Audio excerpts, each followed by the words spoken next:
8 दिन से लगातार वर्षा हो रही थी। झेलम नदी का मधुर कलकल शब्द बहता हुआ अब एक अनवरत गंभीर घोष हो गया था। शेखर के पिता ने घर का सब कीमती सामान उठवाकर बंगले की ऊपरी मंजिल में मंगा लिया था। सब लोग वहीं रहते थे और पिता प्राय खिड़की के पास बैठे चिंतित आंखों से बाहर देखते रहते थे। मुंह में सिगार पड़ा रहता था। कभी कभी जब उनका ध्यान आ जाता तब एक आध सूटा लगाकर वे किसी चिंता में लीन हो जाते थे।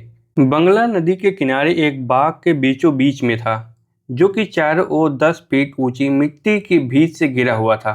भीतर प्रवेश करने के लिए चारों भीतों के बीचों बीच दीवार के दोनों ओर सीढ़ियां बनी हुई थी। दीवार नीचे से 12-13 फीट चौड़ी थी, ऊपर बिल्कुल पतली। बाहर नदी का पानी बहता हुआ भूमि से समतल हो गया था और अब सब ओर फैलने लगा था।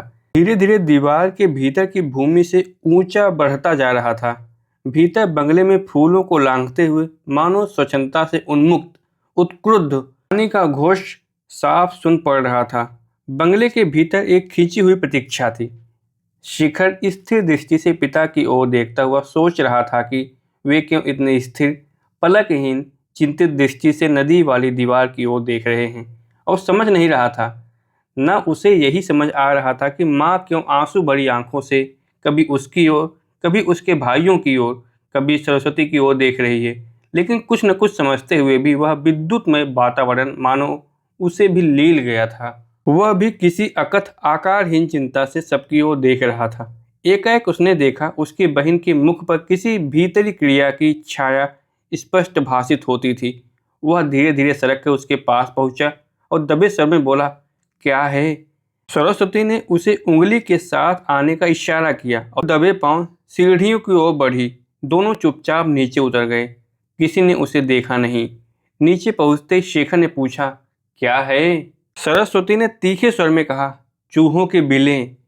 चूहों के बिलें क्या? मैं नहीं समझा। मूर्ख होना, वह पानी बाहर बढ़ रहा है। अभी बिलों में से भीतर आने लगेगा, तब उन्हें बंद करना है। शेखर समझ गया। अब दोनों उसके निकट की दीवार पर पहुंचे और कीच से बिलों के मुंह को बंद करने लगे। कभी कभी वे साथ ही अपने प्रिय आइरिस के पौधे भी खींच लेते और उन्हें भी बिलों में ठूंस कर कीचड़ से दबा लेते। एक बार शेखर ने सिर उठाकर सरस्वती की ओर देखा। वह उस समय एक आइरिस का पौधा लिए अनिश्चित सी खड़ी थी। क्षण ही भर में पौधों में से उसका एकमात्र बड़ा सा सुंदर फूल तोड़कर अपनी चोटी में खोस लिया और फिर पौधे को बिल में दबा दिया। शेखर को यह बात अजीब सी लगी कि यह विचित्र लड़की चीज भी वही बात सोच सकती थी जो वह स्वयं सोच रहा था। पर क्षण भर में वह यह बात भूल कर कि काम में जुट गया। उसके और सरस्वती के भी मन में यह बात स्पष्ट था कि वे तभी तक अपना काम कर सकेंगे जब तक भीतर उनकी अनुपस्थिति का पता नहीं लगेगा। वे यह भी अनुभव कर रहे थे कि कुछ ही देर में कुछ होने वाला है और पिता कभी उन्हें बाहर नहीं रहने देंगे, और इसलिए वे अत्यंत शीघ्रता से काम कर रहे थे। किसी आसन्न विपत्ति के डर से नहीं, भीतर बुला लिए जाने के डर से। उनकी कमर दुखने लगी थी, पर काम अभी उतना ही पड़ा था। 8 दिन से लगातार वर्षा हो रही थी। झेलम नदी का मधुर कलकल शब्द बहता हुआ एक अनवरत गंभीर घोष हो गया था। शेखर के पिता ने घर का सब कीमती सामान उठवाकर बंगले के ऊपरी मंजिल में मंगा लिया था। सब लोग वहीं रहते थे और पिता प्रायः खिड़की के पास बैठे चिंतित आंखों से बाहर देखते रहते थे। मुंह में सिगार पड़ा रहता था। कभी कभी जब उनका ध्यान आ जाता तब एक आध सूटा लगाकर वे फिर किसी चिंता में लीन हो जाते थे। बंगला नदी के किनारे एक बाग के बीचों बीच में था, जो कि चारों ओर 10 फीट ऊंची मिट्टी की भीत से घिरा हुआ था। भीतर प्रवेश करने के लिए चारों भीतों के बीचों बीच दीवार के दोनों ओर सीढ़ियां बनी हुई थी। दीवार नीचे से 12-13 फीट चौड़ी थी, ऊपर बिल्कुल पतली। बाहर नदी का पानी बहता हुआ भूमि से समतल हो गया था और सब ओर फैलने लगा। धीरे धीरे दीवार की भीतर की भूमि से ऊंचा बढ़ता जा रहा था। भीतर बंगले में फूलों को लांघते हुए मानो स्वच्छंदता के उन्मत्त उत्क्रुद्ध पानी का घोष साफ सुन पड़ रहा था। बंगले के भीतर एक खिंची हुई प्रतीक्षा थी। शेखर स्थिर दृष्टि से पिता की ओर देखता हुआ सोच रहा था कि वे क्यों इतने स्थिर, पलकहीन, चिंतित दृष्टि से नदी वाली दीवार की ओर देख रहे हैं, और समझ नहीं रहा था। न उसे यही समझ आ रहा था कि माँ क्यों आंसू भरी आंखों से कभी उसकी ओर, कभी उसके भाइयों की ओर, कभी सरस्वती की ओर देख रही है। लेकिन कुछ न समझते हुए भी वह विद्युतमय वातावरण मानो उसे भी लील गया था। वह भी किसी अकथ आकारहीन चिंता से सबकी ओर देख रहा था। एकाएक उसने देखा, उसकी बहन के मुख पर किसी भीतरी क्रिया की छाया स्पष्ट भासित होती थी। वह धीरे धीरे सरक कर उसके पास पहुंचा और दबे स्वर में बोला, क्या है? सरस्वती ने उसे उंगली के साथ आने का इशारा किया और दबे पांव सीढ़ियों की ओर बढ़ी। दोनों चुपचाप नीचे उतर गए। किसी ने उन्हें देखा नहीं। नीचे पहुंचते ही शेखर ने पूछा, क्या है? सरस्वती ने तीखे स्वर में कहा, चूहों के बिलें। चूहों के बिलें क्या? मैं नहीं समझा। मूर्ख होना। वह पानी बाहर बढ़ रहा है। अभी बिलों में से भीतर आने लगेगा, तब उन्हें बंद करना है। शेखर समझ गया। अब दोनों सबसे निकट की दीवार पर पहुंचे और कीज से बिलों का मुंह बंद करने लगे। कभी कभी वे साथ ही अपने प्रिय आइरिश के पौधे भी खींच लेते और उन्हें भी बिलों में ठूंस कर कीचड़ से दबा देते। एक बार शेखर ने सिर उठाकर सरस्वती की ओर देखा। वह उस समय एक आइरिश का पौधा लिए अनिश्चित सी खड़ी थी। क्षण ही भर में पौधों में से एकमात्र बड़ा सा सुंदर सा फूल तोड़कर अपनी चोटी में खोस लिया और फिर पौधों को बिल में दबा दिया। शेखर को यह बात अजीब सी लगी कि यह विचित्र लड़की चीज भी वही बात सोच सकती थी जो वह स्वयं सोच रहा था। पर क्षण भर में यह बात भूल कर कि फिर से काम में जुट गया। उसके और सरस्वती के मन में यह बात स्पष्ट थी कि वे तभी तक अपना काम करेंगे जब तक भीतर उनकी अनुपस्थिति का पता नहीं लगेगा। वे यह भी अनुभव कर रहे थे कि कुछ ही देर में कुछ होने वाला है, पता नहीं क्या, और पिता कभी उन्हें बाहर नहीं रहने देंगे और इसलिए वे अत्यंत शीघ्रता से काम कर रहे थे। किसी आसन विपत्ति के डर से नहीं, भीतर बुला लिए जाने के डर से। उनकी कमर दुखने लगी थी, पर काम अभी उतना ही पड़ा था। वे एक बिल बंद कर नहीं पाते थे कि दूसरी बिल फूट पड़ती थी और निरंतर बढ़ती जाती थी। पानी का फव्वारा सा भीतर छूट पड़ता था। इन फव्वारों की ऊंचाई से शेखर ने अनुमान किया कि बाहर पानी भीतर की भूमि से 4 फीट ऊंचा चढ़ गया है। अभी यह प्रश्न उसके मन में नहीं आया था कि जब वह दीवार वे समतल हो जाएगा तब क्या होगा। तभी पानी की गर्जन के ऊपर उन्होंने पिता की पुकार सुनी। उनमें एक नया, एक अपरिचित सा स्वर था। वे रुक कर एक दूसरे की ओर देखने लगे। सहसा यह निश्चय नहीं कर पाया कि भीतर जाएं या अपना काम जारी रखें। अपने खतरे को समझे बिना वे अनुभव कर रहे थे कि जो काम कर रहे हैं वह अभिमान का विषय है। उनके निश्चय करने से पहले ही एक झड़प हुआ, मानो पानी में कुछ गिरा हो। उन्हें दिखा कुछ एक उखड़े हुए आइरिश और दीवार में फूटी हुई एक दरार में से भीतर गहराता हुआ मैला प्यासा पानी। निश्चय हो गया। वे दोनों साथ साथ भीतर भागे। अभी वे द्वार तक पहुंचे भी नहीं थे कि पानी का गर्जन असह्य हो गया और उन्होंने पाया कि वे घुटने घुटने पानी में दौड़ रहे हैं। आखिर द्वार। वहां पिता खड़े थे। इनके मुख की ओर देखकर वे भीतर चले गए। उनके मुख पर वह था जो 2 बार नहीं दिखता, न किसी को दिखे। क्षण भर बाद सब लोग ऊपर की मंजिल में इकट्ठे हो गए थे। कुछ मिनट में निचली मंजिल में पानी भर गया। पानी अपने साधारण तल से 25 फीट चढ़ गया था। उस समय तो इतना ही, लेकिन उसके बाद बार बार शेखर को उस क्षण का ध्यान आने लगा जब पिता की पुकार सुनकर उसकी और सरस्वती की आंखें मिली थी, जब दीवार टूट गई थी, जब किसी मूक समझौते में दोनों साथ साथ घर की ओर दौड़े थे। क्योंकि वास्तव में एक ही क्षण था, काल की गति का एक अविभाज्य टुकड़ा, अनुभूति का एक ही झोंका, हृदय का एक ही स्पंदन। और उसे लगने लगा कि सरस्वती ने उसे कुछ कहा था, कुछ बताया था, कुछ सिखाया था। क्या? इतना तो उसे याद नहीं। फिर कब वह सरस्वती नहीं रही, बहिन हो गई। कब उसे शेखर ने सरस नाम देकर उसे प्यार से अपने मन में दोहराया, यह उसे याद नहीं। शांत निश्चल झील पर एक शिकारा धीरे धीरे चला जा रहा है। झील इतनी शांत है कि जान पड़ता है कि शिकारा भी वहीं खड़ा ही है। उसकी गति का कोई प्रमाण नहीं देख पा। शेखर और उसके भाई स्वप्नों के द्वीप की सैर करने जा रहे हैं। वहां पहुंचकर शेखर के भाइयों ने स्नान करने का प्रस्ताव किया, जो उसी क्षण पास हो गया। क्योंकि शेखर को तो वोट देने का अधिकार ही नहीं था। तीनों भाइयों ने कपड़े उतारे और पानी में घुस गए। ईश्वर और प्रभुदत्त तैरने लगे। शेखर तैरना नहीं जानता था। मुग्ध नेत्रों से दोनों भाइयों की ओर देखने लगा। कितनी भली थी पानी को चीरती हुई उनकी भुजाओं की गति। कैसा असह्य आकर्षण था उनके पंख युक्त कांपते हुए बाढ़ की तरह अग्रसरण।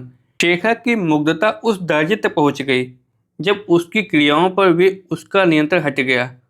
जब वह हृदय से इतना तन्मय हो गया कि उसका अनुकरण एक अनैच्छिक क्रिया हो गई। अभी आगे कूद पड़ा। उसके हाथ भी उसी तरह चलने लगे जैसे वह भाइयों के हाथ चलते देख रहा था। पर क्षण भर में वह डूबा। बड़ी चेष्टा से उछलकर बाहर आया, किंतु सांस लेने से पहले ही फिर बैठ गया। उसके हाथ अभी तक उस मुग्ध अनुकरण में चलते ही जा रहे थे। उसने देखा प्रगाढ़ नीलिमा का एक सुंदर स्वप्न। फिर उसे लगा वह बड़ा प्यासा है। फिर दम घुटने लगा। फिर शून्य। जब उसे होश आया तब वह औंधा लेटा हुआ था और भाई उसकी पीठ दबा रहे थे। आसपास में मांझी खड़े हुए थे जिन्होंने उसे खींचकर बाहर निकाला था। जब वे घर पहुंचे तब उसके एक सांस लेते लेते भाइयों ने सारी कहानी अपने ढंग से कह डाली। पिता ने उसे डांट कर कहा, क्या बेवकूफ़ी सूझी थी। जब तैरना नहीं जानते तो अकड़ क्यों दिखाई थी। भाइयों का कहना माना होता। भाइयों ने कहानी कही थी, इसलिए भाइयों का कहना भी भाइयों ने ही कहा था। पर शेखर ने यह बात नहीं कही। चुपचाप पिता की ओर देखता रहा। पिता ने उसे फिर देखा और कहा, देखते क्या हो, शर्म तो नहीं आती। अगर डूब जाते तो। शेखर को नहीं लगा कि डूबने से बच जाने पर शर्म आनी चाहिए, न यही कि डूबना कोई बड़ी भयंकर बात होती। मृत्यु का डर वास्तव में बड़ों की चीज है। लेकिन उसके कुछ दिन बाद जब तीनों भाई पड़ोस के कुछ लड़कों के साथ खेल रहे थे तब शेखर ने देखा कि उसके बचने की बात सुनकर सभी बड़े प्रभावित हुए थे। इससे उसका कुछ अभिमान सा हुआ। वह उन सबसे छोटे होने के कारण कुछ दबता था। अब अवसर पाकर उन पर रोब डालने का लोभ नहीं छोड़ सका। बोला, अरे अभी हुआ क्या है। अभी तो मैं फिर किसी दिन यह करूँगा। डूब कर देखूंगा मरना क्या होता है। मैं जरूर किसी दिन ऐसे ही मरूंगा। लड़के सहम कर एक टक उसकी ओर देखने लगे, फिर चुपचाप चले गए। पिता की बात ने जो नहीं किया था वह इस बात ने किया।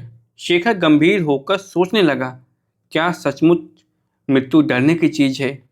इसी विचार की कोई अज्ञात छाया थी जिसे दबकर शेखर ने एक दिन माँ से पूछा, माँ तुम कब मरोगी। माँ एक बोतल हाथ में लिए सीढ़ियां उतर रही थी। जब यह प्रश्न पूछा उसके हाथ से बोतल छूटकर गिर पड़ी। उसने अचकचाए से स्वर में कहा, क्या। बोतल गिरने की आवाज़ सुनकर पिता भी आए। बात सुनकर वह भी क्षण भर सहमे रहे। फिर तड़ातड़ 3-4 थप्पड़ उन्होंने शेखर के जमा दिए। फिर माँ को साथ लेकर ऊपर कमरे में चले गए। थोड़ी देर बाद शेखर ने खिड़की से झांक कर देखा। वे दोनों चुपचाप अत्यंत गंभीर बैठे हुए थे और कहीं देख नहीं रहे थे, एक दूसरे की ओर भी नहीं। यद्यपि उनकी आंखें स्थिर थी। और उसने फिर अधिक गंभीर, अधिक संदिग्ध स्वर में पूछा, क्या मृत्यु इतनी भयानक है। एक दिन शेखर पिता के साथ बाजार गया तो उसने देखा पंसारी जिन कागजों में सौदा लपेट कर देता है वे सचित्र हैं और चित्र कई रंगों में छपे हुए हैं। कोई नीला, कोई हरा, कोई ब्राउन। चित्र थे भी सिपाही के, जहाज़ों के, हवाई जहाज़ों के, तोपों के, धुओं के, यूँ कह लीजिए कि उथल पुथल के। और उन दिनों उथल पुथल के कामों में विशेष रुचि थी। उसने पिता का पल्ला पकड़ कर कहा, हमें ये ले दीजिए। क्या, ये कागज। पिता ने हंसकर कहा, अच्छा। फिर दुकानदार से बोले, भाई ये पुराने अखबार, इसे दे देना। शेखर ने जोड़ा, अच्छी अच्छी, फटी सटी हम नहीं लेंगे। और जब उसमें देखा कि दुकानदार उनकी बात पर विशेष ध्यान नहीं दे रहा है तब उसने स्वयं बढ़कर 8-10 चुन ली। घर आकर अपने भाई बहनों को जुटाकर वह भूमि पर एक एक अखबार फैलाकर देखने लगा और उनके चित्रों के नीचे लिखे हुए वर्णन पढ़ने लगा।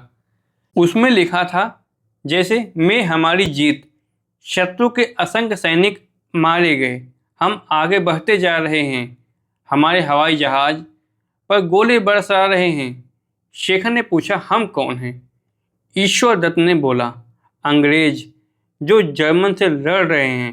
तब शेखर ने एक चित्र देखा जिसमें सिख सिपाही बंदूकों पर संगीनें चढ़ाए बढ़ता जा रहा है। उसके पास भी लिखा था, हमने में संगीनों का चार्ज किया, शत्रु के आदमी मरे, हमारे पक्ष में से कुछ मरे और कुछ घायल हुए हैं। शेखर ने पूछा, ये तो अंग्रेज नहीं हैं। भाई ने बताया कि सिख सिपाही भी अंग्रेजों की ओर से लड़ते रहे हैं। अंग्रेज भारत में राज्य करते हैं, इसलिए भारतीय सिपाही उनकी तरफ से लड़ने भेजे जाते हैं। और पिता कह रहे थे कि कई लाख भारतीय मारे गए हैं। शेखर ने सरस्वती से पूछा, मरते कैसे हैं? मर जाते हैं और क्या, मरकर क्या होता है? पागल, जान नहीं रहती, चल फिर बोल नहीं सकते, तब ले जाकर जला देते हैं। डूबने से ऐसे ही मर जाते हैं? हाँ। क्यों मरते हैं? सांस बंद हो जाती है, तब जान निकल जाती है। शेखर थोड़ी देर बाद इस बात को सोचता रहा। फिर एकाएक उसने पूछा, जान क्या होती है? होती है बस। उसने फिर आग्रह किया, क्या होती है? मुझे नहीं मालूम, पिताजी से पूछ। थोड़ी देर बाद शेखर ने पिता से पूछा, जान आती कहाँ से है? ईश्वर से। जाती कहाँ है? ईश्वर के पास।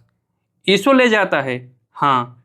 शेखर ने संदेह के स्वर में कहा, थोड़ी देर बाद उसने फिर पूछा, इतनी सब जानें ईश्वर के पास गई होंगी? हाँ।